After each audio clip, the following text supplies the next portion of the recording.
Galaxy S25 series launch has come and gone with us looking at the next new thing, the Galaxy Fold 7. Post Fold 6 launch, there have been some important developments in terms of the company and the competition. Combine that with the controversial receptions of the previous Fold launches, I think it's time to look at what we know, what we don't, what we want, and what we can realistically expect. As of right now, I'm going to classify everything we know as rumors. And I'm only going to include the most sensible ones based on Samsung's track record. First up, Ice Universe hinted at a July launch, same as last year, makes sense.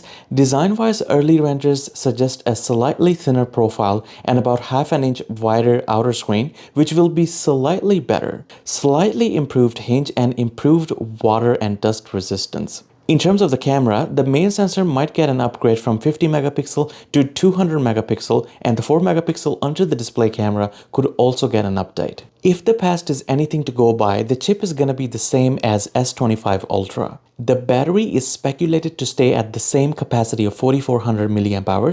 Finally, in terms of the last rumor, Samsung might be trying to make the Fold even thinner by removing the digitizer layer from the screen. That doesn't mean the S Pen is going away. It's safe. For now. Instead, Samsung is gonna include the tech within the pen, kinda like Apple Pencil.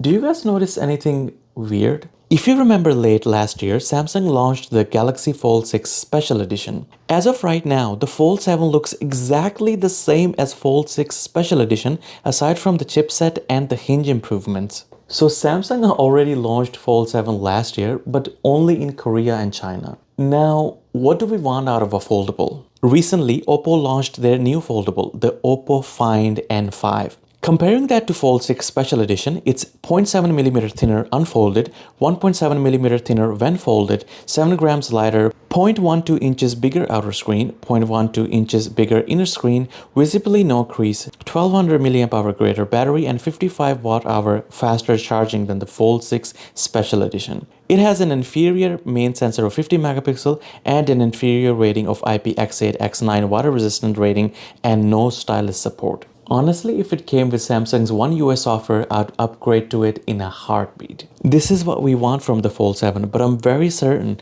it's going to be yet another iterative upgrade. The reason why other manufacturers are coming in with these amazing devices is they actually have to compete. They have to offer a great device to stand a chance against the competition. In addition to the Chinese manufacturers like Vivo, Honor, OnePlus, and Oppo, Google really picked up the slack with its Pixel Pro Fold.